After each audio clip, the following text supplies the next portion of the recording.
find yourself clinging to people, things, or old versions of your life, like a baby gripping onto her stuffed animal, or, well, her or him, or a favorite blankie? Yeah, letting go isn't exactly our strong suit either. But what if releasing things that no longer serve us, like relationships and clutter and our old, outdated dreams? What if that could actually make room for something better?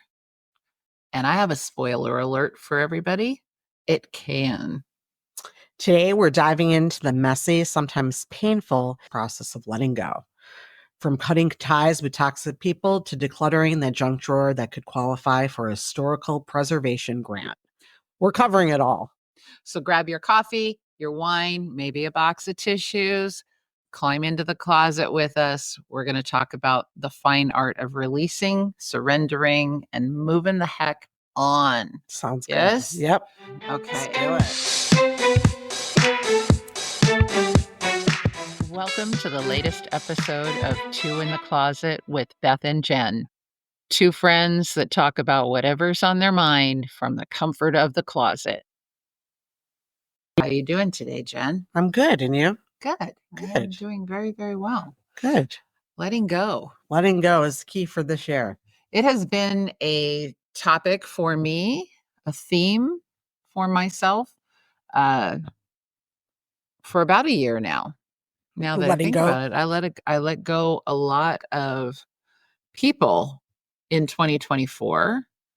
And yeah, it's kind of freeing. What's freeing about it? Well, I look at it as everything as energy. So and we'll dive into energy vampires and things like that. But everything's energy. So if a person is a drain on my energy with no way for me to replenish that energy, or if every time I'm in the presence of that person, I leave that presence and I feel drained or irritated or exhausted, that's an energy drain. And my energy is precious to me. I think we talk about getting older and things that become more important to us. I think protecting my own energy becomes more and more important and valuable to me. So I think it's important for that, for sure.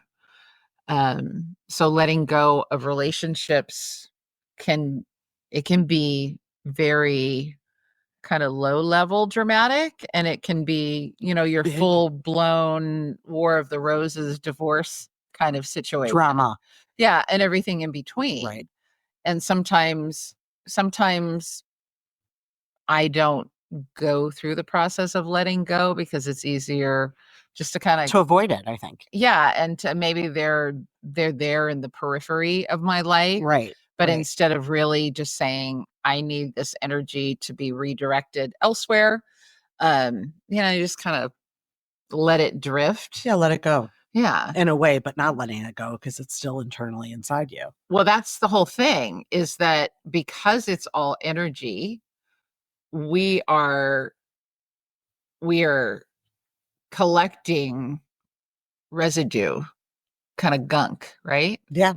When we're keeping things that drain our energy in our lives. So not a good idea mentally, but I think it can affect us physically as well. 100%. And I know so many people that have lived lives with things in their life that they wanted to let go of, but they couldn't. Right. And what ultimately happened to them was a breakdown of their physical body, their health. Yeah. And that's where disease can run rampant. So it's hard to let go in some situations.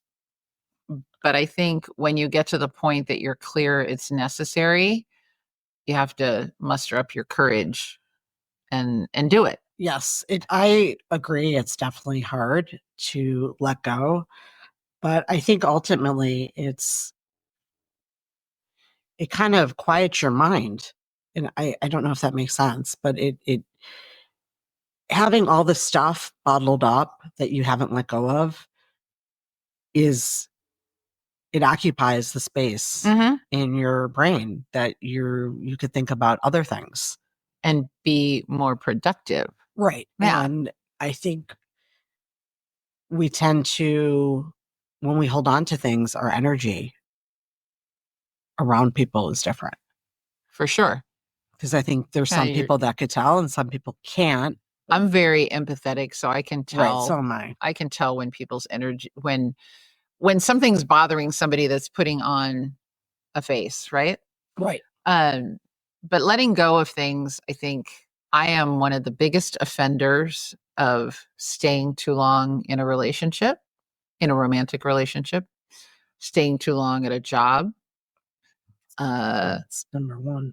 and a lot of staying along too long in friendships that Don't did serve you. not feed my soul Right. anymore, that were just vampires, draining of my energy and take without any kind of acknowledgement or reciprocation.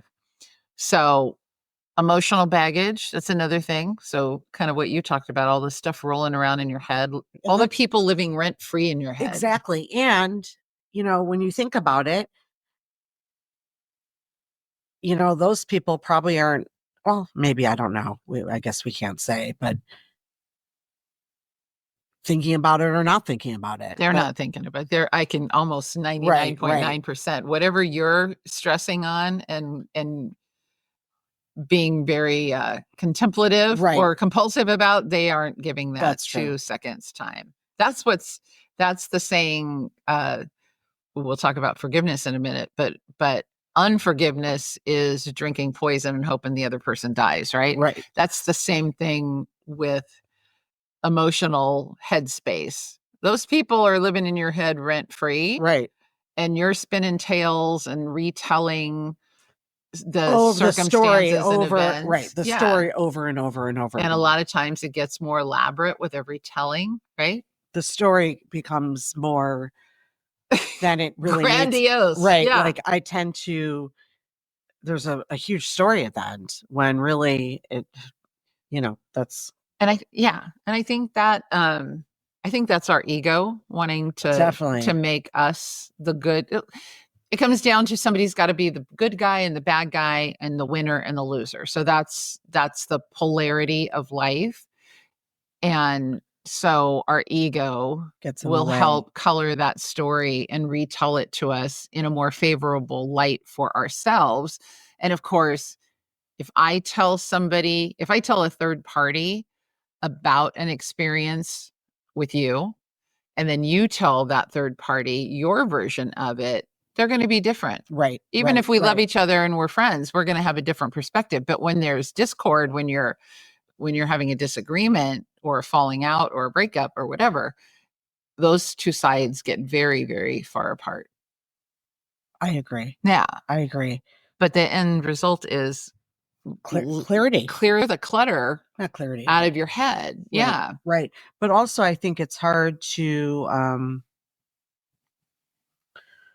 why it's hard to let go is it kind of feel in a way, I think for some people, it makes you kind of feel safe. Because what happens if you don't have that feeling anymore? You're comfortable with your uncomfortableness. So then if you're not thinking about that, what if you don't have that drama in your life, then what? Right. Right? No, I know people get addicted to their drama. I know I have not going to go into it here, but a person in my world that it's clear over the 15 years I've known this person, it's just one drama after the other, after the other, after the other. There's barely any calm and peace and joy in the middle of just nonstop, whether it's problems with that person's health, and then it's problems with a family member's health, and then it's a money problem, and then it's a housing problem, and then it's nonstop. And I'm not saying people don't have legitimate problems, but if 90% of your time is focused on all of the negative and the problems, you're just creating more of it. I don't really know how that ties into what we're talking about. Well, it kind of all. But it is a vampire. Yeah. It's an energy drain. Yeah, for sure. The person on the outside. Sure. But we're wired for attachment, right? We're human beings, so we're wired in our DNA to be attached to people. A baby gets attached to its mom, right? But I think we take it too far if we become attached to our clutter, our mental clutter. Right. Um, It's very draining. It It's, is. it's It very is. draining, and it kind of like ruins your day almost. It like affects you daily, I think. I think it You will allow affect it. you if you're not aware. So awareness is, I think, step one to be aware of what you're thinking. So we as human beings get to think about our thoughts. I'm reading this book right now called Don't Believe Everything You Think, and it is phenomenal. Oh, I saw that on But Facebook or he something. talks about how we have thoughts. They pop in, right? And then we think about that thought, and that's where everything starts going sideways. So you think about it, and then I think about a thought, oh my gosh, rent is coming up. And that I could be, oh, rent is coming up. But instead I start thinking about it. I start mentally visualizing what's in my bank account, what day it is, when I have to have it paid by. If I don't have enough, when am I going to get enough? I start spinning. I start spinning tails. And that's mental clutter. Right. So letting go of that, I think, is an awareness of, okay, this is a thought I'm thinking. It's not me. It's not necessarily reality, but I get to choose the thoughts I think. Right. So I'm going to choose a different thought here. I'm going to choose that my rent is already paid, that I already have enough money. It'll be there when I need to pay the rent. My 2 cents there. But I think it's important as a daily practice mentally. That clutter is detrimental. So I think putting it into practice daily to kind of review and say, is this the truth, what I'm thinking? Or is it something I'm telling myself that now is going to start exponentially growing? Right. And what's going to happen when I exponentially let that snowball and spiral out is that I'm actually going to experience that awful scenario that my brain has been spinning. Right. It's like you're creating something that's almost not there. So why not think something different? Because we are programmed to, I think, always think of the not so pleasant, maybe. I don't know. Like the worst case scenario? Yeah. I mean, I don't know who made that rule. I don't know. And I don't know. I think we probably had it imprinted on us as kids with our parents. I mean, it could go as simple as, don't put your hand over an open flame, right? That's done to protect you. Right. But if a parent is constantly kind of hovering, we would call it helicopter parent now, right? But watching your every move, and Johnny, don't play in that dirt. We don't know what's in, that's annoying. Then you start to realize that everything is a danger. So every time you think a thought that's related to that, then you start spinning a dangerous, and I don't mean always just physical danger, but I mean a danger, like I can't pay my rent, I'll get evicted. And then what happens when I get evicted? Will I be able to live in my car? It goes on and on and on, right? So becoming aware of, okay, I'm having a thought. That thought is not me. I can change my mind about that thought. I can think something different. What would I really rather be thinking right now? I would rather be thinking that there's more than enough money in my bank account right now. So that's just, again, that's kind of a tangent, but if we can learn to let go on that level, interior wise, it makes it easier for us to let go of things outside, because we have more confidence in I'm going to call it, in our let go. We have confidence in our let go and our intuition to let something go. Right. And change our mind about it. So if I'm I know we're going to talk about letting go people, right? But if I'm in a friendship relationship with someone, and that person is not not reciprocating, just always needing, always dumping the drama on me, never That's not good. asking about me Right. or It's showing a any. one-sided Yeah, friendship, it's a you're saying. one-sided thing. um Sometimes I will keep in other versions of myself and my personality, I would have kept that person in my life for the numbers. Okay. When I was young, it was all about Yes. having a big Big band group, of right. How many girlfriends, friends do right? you Yeah. have? Now it's like I got three people that I know I can rely on through thick and thin. And it's such a greater quality over quantity. But being able to let go and say, this friendship doesn't feed my soul. That's a tough one. That is hard. It is. And then what happens when you do it is freeing. I did it. We're going to segue right into that. Um, I did that last year during a really, really low period in my life when people I had known almost all my life, and two others from all of my adult life. Right. Um, they didn't show up for me when they knew I was heartbroken, I was hurt, and I needed love and support. Right. They did not show up. And that told me volumes because I started looking back and reflecting and seeing all the energy I invested in those relationships. And that's on me. Mm-hmm. But I invested thinking that they were doing the same. And it goes back to thinking about them living rent free. Right. It's not always a negative thing, but I would always be worried about them and wondering, not worrying in a negative way, but Right. just like, I wonder what's going on with them. It's like, Right. and if I didn't hear from them or whatever. But then being there for them whenever they had drama or trauma or crisis in their life, I would drop whatever I was doing to be there for them. And I realized that they didn't do that for me in a time they knew beyond a shadow of a doubt. There was no way that they didn't know what was happening. They chose not to participate in my life at that point. And Right. then it was very easy to choose to let them go. Right. So let me ask you a question because this is really important. And I think you can relate. I know I can.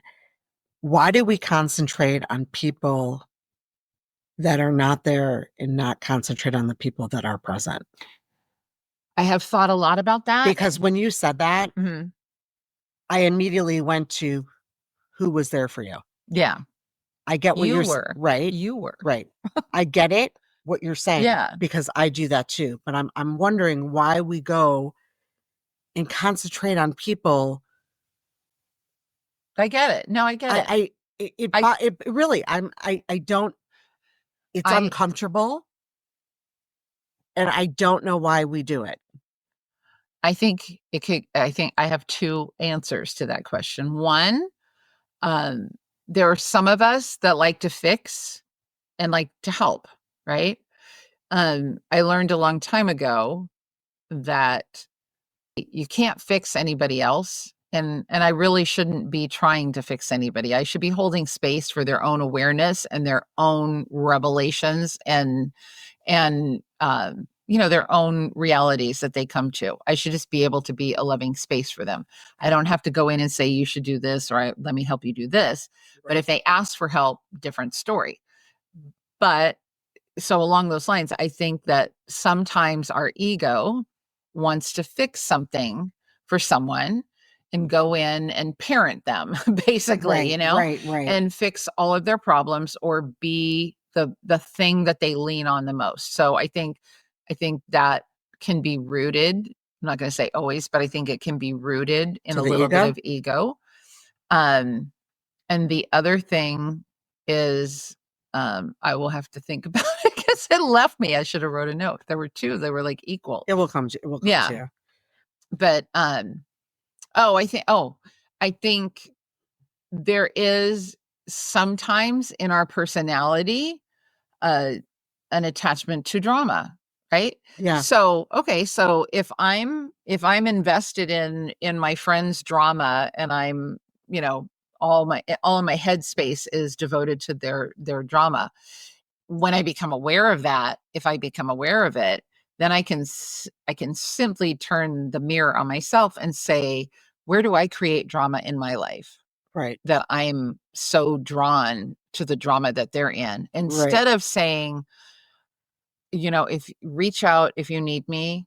I know you're going through it. I'm here for you. I love you. Right. Um, but don't jump in and try and fix their problems. Right. But if it's something that happens repeatedly over and over and over again, and I don't have the impression that that person is doing anything to try and change it, then I'm going to eventually make an assessment down the line that I'm beating a dead horse. Like, I'm always there. Right. I'm always being the support system, always listening, but it's the same story. And in the case of, one of my friends, the same story for 35 years. Right.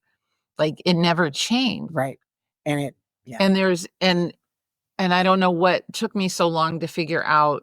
I think sometimes I ask myself that too. Like, why would it take me so long to realize this person? Like, I think love gets in the way. You love people, you love them, yeah, but I you want think, it to be right. Or different, you but want to be loved.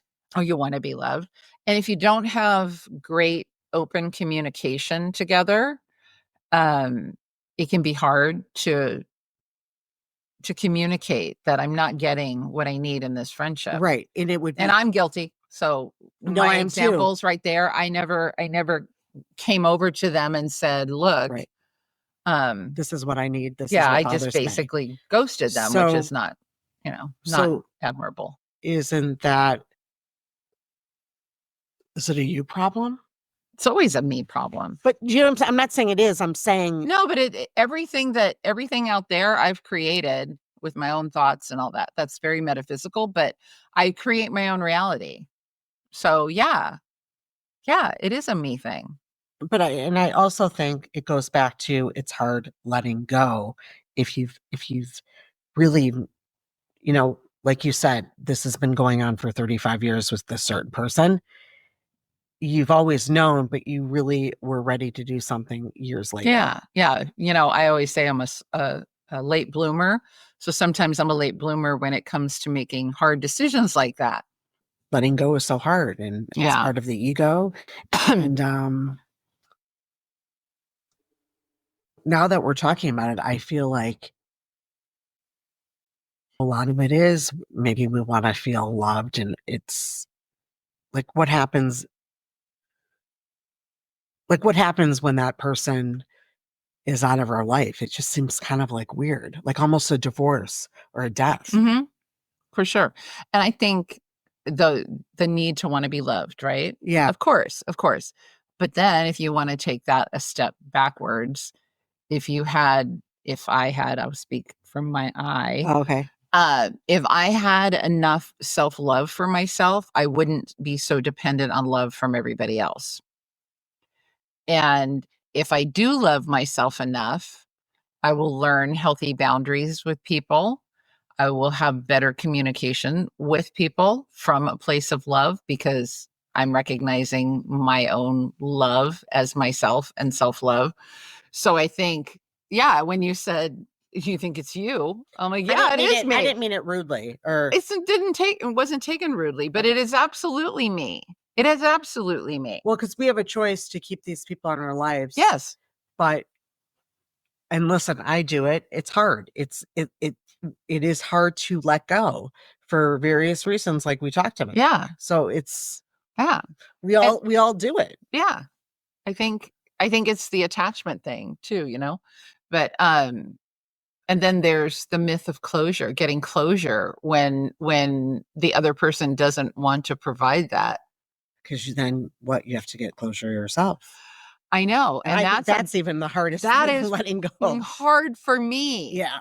Like, Yeah. I want to tell you how you wronged me. That is my ego just Right. screaming. We all do, because Yeah. we want to be heard. Yeah. I mean, even now, the job that I just left that owes me money, like, I want to harass them every day via email. I'm not doing that, but I want to harass them and like, I'm still here.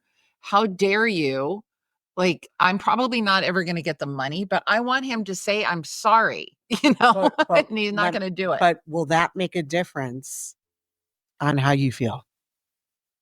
Actually, It in this would. In case, this it case, would. would. In Okay. this case, it would I agree because, with you. I agree yeah, with you. because I feel like you talk about ghosting. And then if I want to use my own example from, he pretty much ghosted us, right? Like I ghosted those people last year when I decided they're out of my life now. Right, right. So I just got more of what I served up, right? So I created that in a quantum It's kind of interesting. reality. It's interesting. Yeah. So, um, in this case, I feel like it would help me because I said all along, if you would just communicate, I would be okay. Like Yeah. I knew the company was struggling, so I knew that money was super tight. We were already being paid late, Right, right. It was periodically. starting. It was starting, but just like acknowledge you're wrong. And but if that doesn't happen, how do you get over that? How do you heal it, right? Because if you can't, what if the person dies? You can't get Right. closure from a Or what dead if the person. person just doesn't want to talk to you anymore? Yeah, well, like this. So Right, right, so how do I have to have a tool to get over it, whether or not I get the magical right, closure or not? right. And I think Closure is hard sometimes because it might be from yourself and not from anyone else. yeah, if I really dive deep into the circumstance, I'm going to find something that I did that contributed to the current state of Right, the relationship. right, And if I own that for myself, that leads into forgiveness. right, And all forgiveness is self-forgiveness because again, everything is coming from us. It's not out there, it's here. So if I forgive myself, then it's easier to forgive my quote unquote perpetrator right, of the right, right. wrong, right? It's kind of like what I've been doing, and I have to tell you, it's been pretty successful. Is I think letting go of that word while you were talking, it just came to me. Letting go, I think, is more scarier than it needs to be. Like, let that person go. Mhm. I think immediately people say, oh, like I have to forget about them. And I Mm, think we go into That's a good point. fear mode. And, when you have a ex or ex partner or lover or whatever, business partner, whatever, and they say, just let him go, forget it, forget her, that's pretty that's hard It's pretty because final. yeah, and I think that's maybe why I know for me you can't just let something like that go if it's meaningful to you. So what I've been doing is I don't letting you could say letting go, but changing my mindset Mhm. of letting go. Right. So now what does it mean to you? It means that not giving my energy to something that I know, like for like a person, let's say they're the certain way in a friendship, Mhm. and that is who they are. I could choose to stay in the friendship, or I could choose to leave the friendship. Right. If I choose to stay, I'm participating in You're agreeing to whatever the right. behavior is. So I'm just kind of what I've been doing is just if I'm choosing to be in something, I'm in it and I know exactly what I'm getting Yeah, per se. yeah, yeah. So I was getting upset about this certain thing over and over and over and over again. And I'm like, this is a shitty way to feel. I don't want to feel this way anymore. What could I do? Because you can't change anyone. No, but you can change your mind. And that's what I did. And Yeah, I that's awesome. feel 100% better. Yeah. I think what you started this little topic on was really profound. The finality of just let him go, let him go. It seems so done, right? And the memories, the good stuff. I don't want to right? let that go. I know, but I think energetically we feel like we're supposed to banish all the good thoughts. And case in point, it happened to me with my best friend a few years ago, Mhm. and all of my pictures on Facebook, that person was in because we traveled together, you know? I know. And so when those pictures come up in memories, it's like I have a choice. I can be bitter when I look at it. I can the old days print it and, have it printed and cut that person burn out. it. But that is a choice that I get to make Right. about what memories I keep and which ones I let go. One of my teachers, I always talk about my teachers, but one of my teachers, a really simple mantra, prayer, whatever you want to call it. I release you. I release me. I forgive you. I forgive me. I hold on to the best and I let go of the rest. That is my language on that. That's not how he said it, but I like it. I like it. It rhymes. It did has, accidentally it has rhyme. a good kick to it. But I think, but that's the practice. I let you go. I let you go out of this. I release you from it. I release me from it. I forgive you for what I perceive to be wrong. Right. I forgive me Right. for whatever, for what choices I made, how long I stayed, what I said, what I did. And I bless all the good stuff and hold on to the good stuff.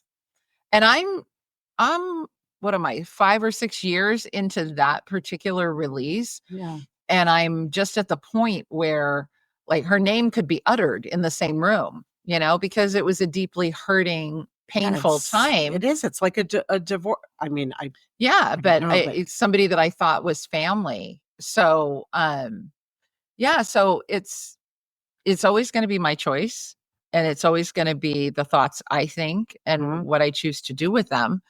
And I think if we become aware of that, we can ultimately live a happier life because we're literally clogged up. Yeah, no, I agree. Clutter. And I think it goes back in a way what you said, like set it and forget it. Mm-hmm. I'm not saying you forget the person, but or thing or whatever. Okay, you thought about that it, but happened. It doesn't have to stay there. Yeah. It's, you could go back to when it pops into your head, just go, that's interesting. Look at that memory popped in, and think of it either fondly or, replace the memory with, go look at your dog pictures or something, or look at my cat pictures. Or take a walk or So that kind of leads to emotional hoarding. That's what that is, right? We're just holding on to a bunch of memory crap, like our closet that we are not recording from today, but it can get kind of chaotic in there with a lot of stuff in the closet, clothes that don't fit anymore, shoes that the are stuff ripped. that clothes that have holes in them, stains, all that stuff we're holding on to for what? That stain ain't coming out. Right. I think because we think that if we throw it away, that's the end of the memory. That's yeah. And it doesn't, like I said, keep the best, get, right. bless the rest.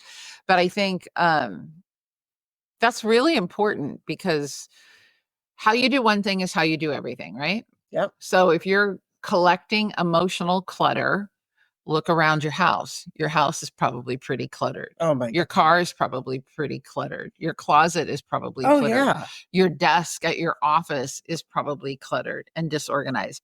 So it affects every area of your life. And then it affects other relationships that may start out as healthy, but then that clutter starts to bleed in and suddenly there's more drama in a new relationship so I think it's important to I do on the physical clearing and letting go. I may be unique, but every 6 months I go through my closets. I don't have a big place, so it's easy. It's a weekend of going through everything and drawers and assessing. Okay. And I have a rule, not with all the clothes, but with stuff. If I haven't used it in 6 months, it comes to the forefront of my mind, right? Okay. It's like paying attention to it. If another 6 months go by and I haven't used it, I get rid of it. Right. And the reason I think it's important to clear clutter to make space for something better. It's relationships. I have had relationships hop in and fill voids from ended relationships, and Right. sometimes almost immediately. Or somebody comes back into my life that had drifted away, and they come back with this love and this healthy aspect of relationship that I just thrive on. And then I look back and I go, oh my gosh, if I had been so focused on A, B, and C over here and all this clutter, mental and otherwise, I wouldn't have had time for this person to come into my life. Right. Exactly. I would have been busy making excuses, etc. So clearing is good to make room for what wants to get into my life, but I am not aligned with it right now. Right. It's interesting what you said, because the other day in the kitchen, I cleaned out the medicine cabinet. Oh. And what I find works is take everything out. I took everything out and I put it on the kitchen table. And I never like to really throw things away. I mean, I do, but again, I have a hard time doing it because I'm like, wait, what if I need it? So I was looking through the medicines, and I came across like 3 different like medicines, and I'm like, should I throw it away or keep it? But why would I keep it? Because I don't need it anymore. But what if it happens again and I need it? And then for a second, I stopped. I'm like, but I don't need it now. And if I need it then again later, I'll get it. You're affirming that you're going to need it by holding on to it. Right. But you're affirming you're going to get sick again. Right. But I threw 3 things out. But you see? Yeah. That's a perfect example. Right. It's a perfect example. But I stopped before and I thought, but in my mind, I'm like, do I keep it? Because I don't know if I'll need it again, but I don't need that bottle, an extra 3 bottles. Oh, sweetie, those pharmaceutical companies will be happy to sell you another bottle of whatever it needs down the line. Yeah. Right. But totally. That's a perfect example of hoarding something. But I think the deeper part of that is you are subconsciously telling your body, when it comes around again, I'm at the ready, instead of affirming I'm healthy. Yeah. And that is in my past, not my future. Yeah, that's why it felt good. What about closets? You clean closets? Closets. Is this why we're sitting at your dining table and not your closet? Yeah, well, it's very small and I have stuff on the floor. Okay. And I tend to have one shoe and I don't know where the other shoe is. No idea where it is. And I have a hard time throwing clothes out, because it's kind of like the same thing. Well, what if I want to wear? Right. Well, if I haven't worn it. So you went from what if to well if. Right. And I need to clean out my closet and organize and get rid of what I don't want. But it definitely it's hard. I see. I'm the opposite. I enjoy it. I find it so gratifying. Well, it is when it's done. Man, when I'm done and I look in that closet and everything's exactly where I want it and my clothes are color coordinated, I go all in. You go all in. But the chaos that is created prior to that, they say it's always the messiest right before the order starts to kind of be visible. Right. But when you've got all the stuff on the bed and on the floor and you're sitting there cross-legged trying to decide what to keep and what not to, and it just looks overwhelming. And then if you've got ADHD like me, you want to go clean a cabinet in the kitchen instead of finishing it. You just go on to something else. But when it's done, oh my God, it's the last time I did it over the holidays, the first thing I did when I got up the next morning is I opened my closet door and I just kind of looked at it with awe. And it's just a basic walk in. It's not like, it's Right. not a Kardashian room or No, anything, but it but it makes me happy. it feels good. It brings me lots of joy. And I go through stuff that it's amazing in this buy kind of world. There's a lot more accumulation of stuff that seemed like a good idea at the time that isn't, that it feels so good to get rid of and have maybe even a clean shelf, in a cabinet somewhere. And and what I know to be true, like with clothes, my clothes are pretty pared down. So my wardrobe is fairly simple. But back when I used to have a job that I had to dress for and all that stuff, when I did get rid of clothes, and sometimes that was hard. I remember getting rid of a lot of business suits and they were very expensive, but they had been living in a garment bag in my closet for 5 or 6 years. And I didn't do that kind of work anymore. I didn't need those. Right. And I was never going to have an opportunity anywhere. And goes, they wouldn't be in style Right. by the time I pulled them back, Exactly. until they came back in style, like life does. But when I clean my closet of clothes that I no longer wear and that I no longer need, it's amazing how it fills up with new clothes. And there's a lot of people live by the rule, you take something out before you put something new in, right? Yeah, that's true. And I think that's a really good rule of thumb in general, It's true. along with buy quality over fast fashion. No, you're making me want to. Let's go in your closet now, Jen. Let's knock it out. I Let's know, just you're throw it all making me down and want to organize. yeah. Um, It's just, it feels in my psyche, it feels better. I lived with somebody who, when I went to look at the condo, it was very minimal and it was my aesthetic. And it was just, nothing was out on counters anywhere. It was super clean. I didn't go through cabinets or anything, but it just aesthetically, it was very pleasing to my eye. And I'm like, I could see myself living here. yeah. And the minute I moved in and opened a closed kitchen cabinet door, I realized that this person is a hoarder. There were stacks upon stacks of bottles of spices in one cabinet that went all the way up to the door that, if you open it, they fall out. Mhm. And they were stacked on top of each other. And I know spices don't last forever. And I Right. know she's not cooking and using all that stuff. So Right. I know probably half that stuff is no good. Right. But every cabinet was like that. I came to discover every corner was full of clutter.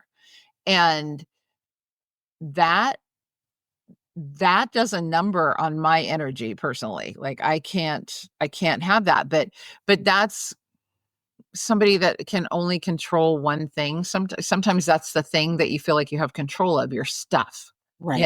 It's like maybe my life feels like it's spinning out of control, but I have all this stuff and I'm going to hold on to all of it instead of making room for fresh energy and fresh experiences and fresh things. Right. And I think that goes also with like things like pictures being, Mhm. not in the album, or if you put them in a box. Mhm. It's just very overwhelming. I remember when I moved a bunch of years ago, I had a huge stereo box that I had dumped all of my photographs in. And I spent a weekend going through them because I would have 500 pictures of the same cat in the same pose, the cat Right. that died 20 years ago. Like, I can probably keep a couple of the cutest ones and get rid of the rest of it. Right. Right. And that's what I did. I went through and pared down to 2 shoe boxes, or photo size shoe boxes, of the ones a little bit from every era of my life. But I don't need all of those photos that are sitting in a box that nobody ever looks at. Right. Right. And then I'm going to die, and some friend of mine, you and Lisa, are going to be going through my shit going, who's this? Who's this? Not knowing if it has any meaning. And why put you through that? Like, Right. I don't want the people I love to have to go through my Right. shit. So organize. Declutter. Yeah. It's Yeah. like the greatest feeling, and it feels It does. feels You're making good. me want to like. Yeah. That is the power of a good purge, because I tell you, when you feel that spaciousness, I feel it in my body. I feel an organized house and a clean closet, decluttered space. I feel it energetically. I Yeah. feel like a spaciousness, like, okay, now I'm ready. And I tend to do that toward the end of the year because I want to get rid of I want to get rid of whatever doesn't serve me because I want room for everything that wants to rush into my life and serve me. So Yeah, like I that have is, my jewelry on this tray in my in a closet, and it's like I need to organize it because I don't know what I have. do you have good jewelry in there? Do we need to go through that together? I don't, With some of that stuff, it might not even be your but style anymore. right. The chain might be broken and Yeah, I unrepairable. do need to go through that because there's a lot of stuff that, um, yeah, Yeah. you're making me think about wanting to purge. I hope I'm inspiring the whole You're world to inspired. You're purge. inspiring everybody. I love that. I love that.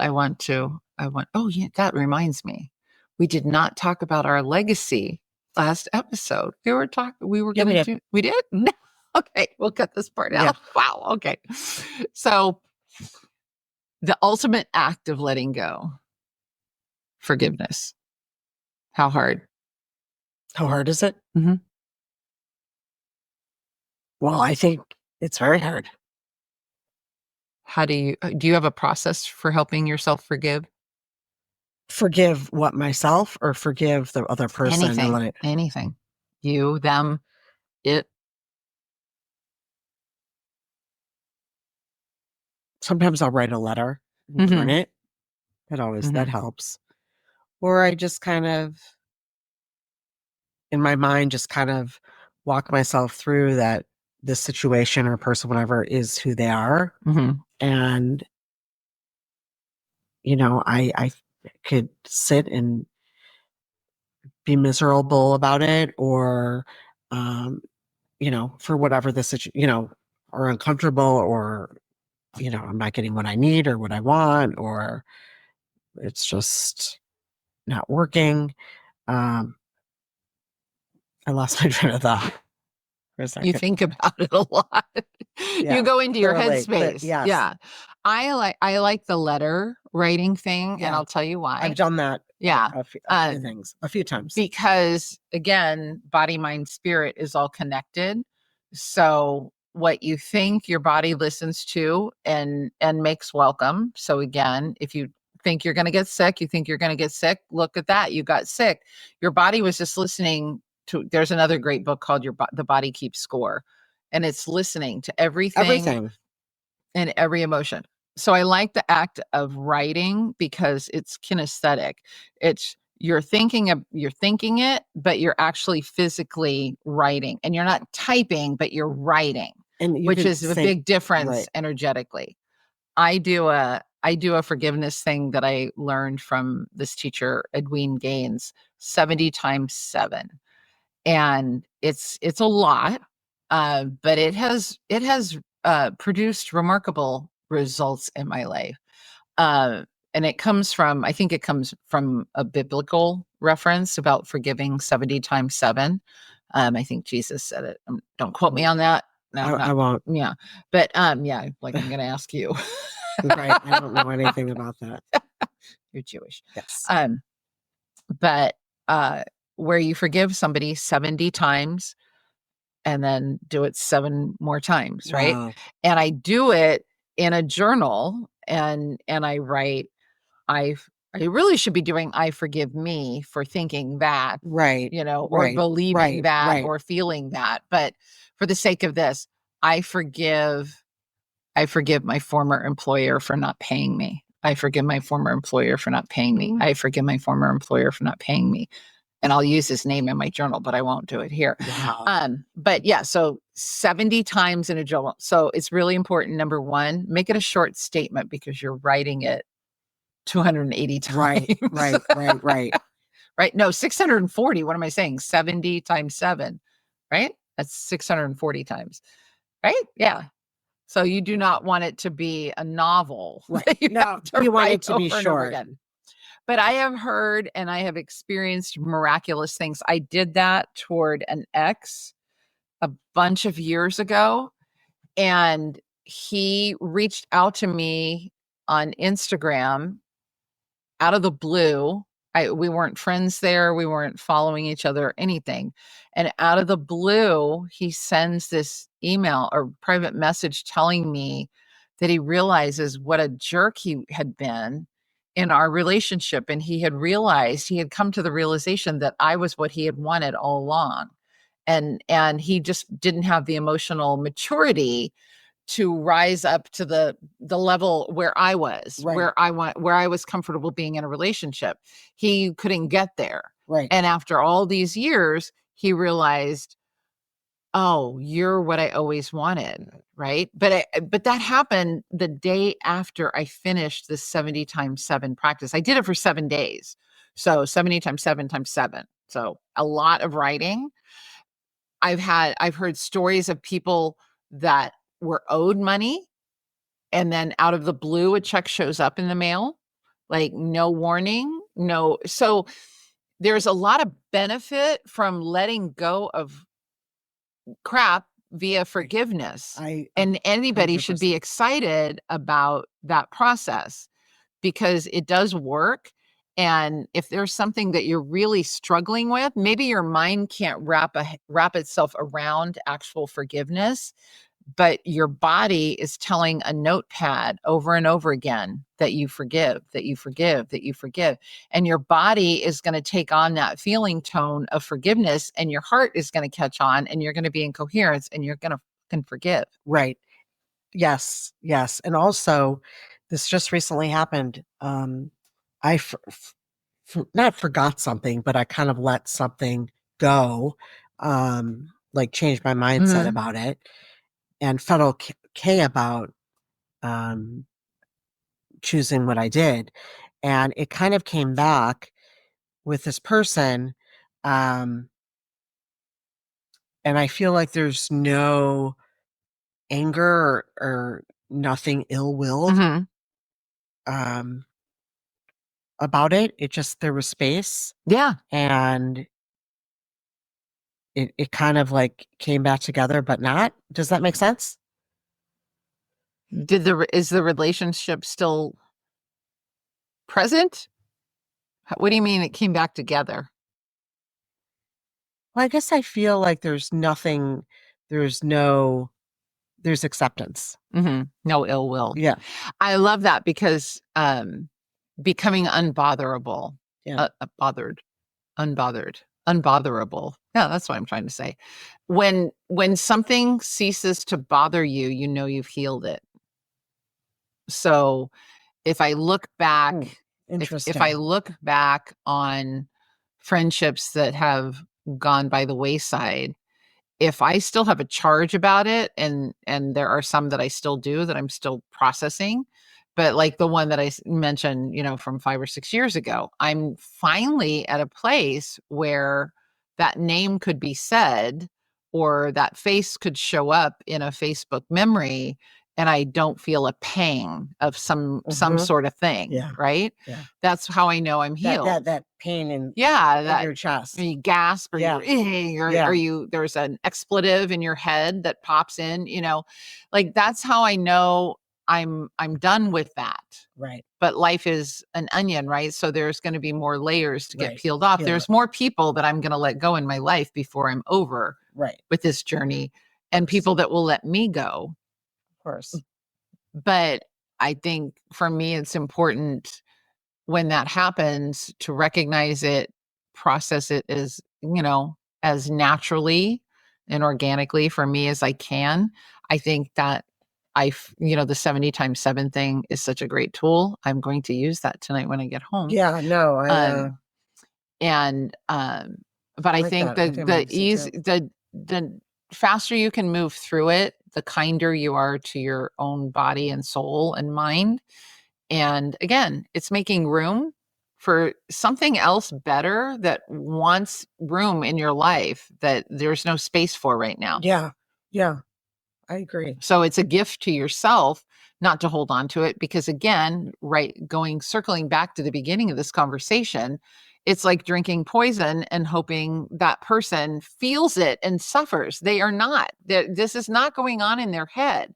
Right. If it was, if they wronged you and it was rolling around in their head, they would have come to you and either made amends or opened up communication or apologized or whatever. Right. But something would have happened right. on their end. But so the fact that nothing's happening tells you they're not thinking about it. You Right. know, it's like you're the one who's feeling maligned and you're the one who's attacking yourself over and over again with the same thought.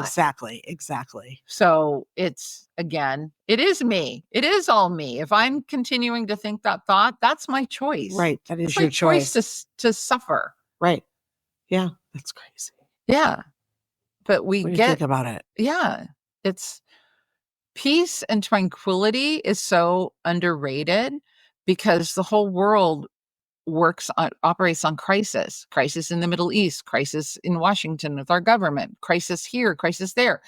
There's always crises that occupy the major news space, right? Mhm. You know, you watch the news, you watch a half-hour news program, Yeah. and it's all death, doom, and destruction until that last story that they show, the story of the guy reunited with his dog, that cracks everybody's heart open, right? Instead of that being the focus is on drama. Right. and issue problems. Right. So we're kind of programmed, our nervous system is programmed to respond to that. Yeah. That's interesting. And when you become aware of it and say, is that really true? Is that what's happening? Because we know news is filtered through a different lens than the person on the ground living that experience a lot of times. Yeah. So is that really true? Is that really absolute? And can I do anything about it? If I can't, you know, if there's something I can do to contribute to a better outcome, then what is mine to do? Do that. Right. But if there isn't, then hold the space for it, but don't hold the space worrying about it. Hold the space for a possible good outcome. Right. Exactly. For a positive outcome for all. Right. But and just because you let something go, I think this is really important. Just because you let something go doesn't mean that you don't like the person. It could be, but you don't, it has to be bad necessarily. Yeah. And you don't have to, I believe, I have to love everybody, but I don't have to like everybody. 100%. I can love you as our creator loves all of us, but I don't have to like what you do. No. And totally I can know the truth about you, that you're inherently a good being that makes choices that don't align with mine. That's a good way of thinking of it. Right. Like, there's no good or bad. It's just that doesn't align with how I want to live my life anymore. Exactly. And be done with that. I think that is that's one way to move through it faster. I mean, obviously, if you're hurt, and everybody has to go through their own grieving and mourning process for loss. And especially, I think about people that pass away before you get that mythical closure that we talked about earlier, right? You may not ever be able to do that unless you've got a medium that can communicate between the two of you. But so if you don't get to have closure, then you're going to have to figure out a way in your own heart and mind and soul to move forward from it. And if you choose to carry the unforgiveness with you, know that that comes with a lot of traveler's disease. Yeah, it's true. It's illness. true. So if you're aware of that and you make that decision, then you shouldn't be too terribly shocked if your body starts paying attention and giving you more of what you're focused on, that hurt. More of what you don't. Yeah. Yeah. So I think letting go, forgiving quickly. And again, this could be practice. We talked about micro adventures before, on a previous episode. If you can't do the bucket list trip now, do what you could now on a 1-day trip or a 2-day trip. If you can't go to safari, go to a giraffe refuge and be able to see giraffes in the wild, right? So by the same token, if those big things are hard to forgive and they naturally take longer to forgive, then make it a practice to be consciously aware of forgiving all the quote unquote little things. Right. So when somebody cuts you off in traffic, forgive them. Right. Quick, knows, you're done. You're right. building a muscle. Who knows what's going on? Yeah, and you're building a forgiveness muscle, right? They probably didn't see, they didn't set out to target you and cut you off, you know? Maybe they just got an emergency call and have to get off the freeway right Maybe away. they're just dicks. I don't know. But it doesn't matter. Who cares? Right, exactly. It's how's that going to affect you 3 days from now, right? It's not. But if you build a forgiveness muscle in the little things, it will incrementally become part of the fabric of your character. Right. And it will make it easier for you to forgive, quote unquote, bigger things faster and with more grace and gentleness. Right. Exactly. So exactly. That's my 2 cents. I think yeah. But I think letting go and forgiveness, non-attachment, all of those things are so intertwined. It's deep. This is deep, but it's a deep letting go, and maybe letting go, maybe that's not the right word. Maybe, I call it release, but yeah, I like release better. Letting go seems to, I know you have a big energy around that. Like you're letting go of the whole, you're throwing the baby out with the bathwater. Yeah, because I think I didn't realize that just because you're letting go of something doesn't mean it's over, or those memories didn't happen. Right. That good stuff didn't happen. Or it's not, it doesn't have to be the death of it. It's just, you're not carrying certain feelings to prevent you from moving forward. I think ultimately my belief system teaches me that we're all love. We all come from love. We all return to love. And that's really what we are made of. That's our natural nature.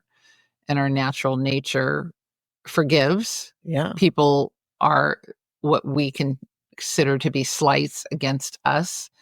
And the quicker I can return to that love that I am, the easier it is to forgive the stuff that's not acceptable to me. But that doesn't mean I'm not going to remember the memories fondly, because those memories, those were created. They're part of who I am now. Those experiences. When I think about people I've traveled with that I'm no longer friends with, I had profound experiences on those trips. Right. And those adventures. Yeah, it doesn't that take I'm not going to negate all of that because somebody doesn't want to be in my world anymore, or I choose not to be in another person's world anymore. That doesn't mean those experiences weren't rich and meaningful. Right. So that's harvest the best and forgive the rest. That's the mantra.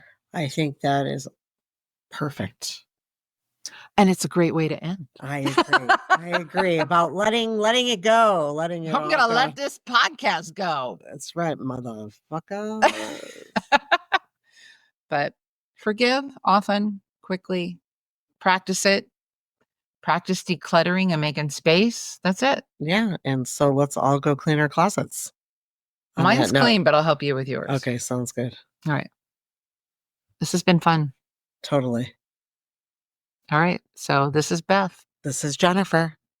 And we've been 2 in the closet. Until next time. Yes, yes, yes. Have a good life.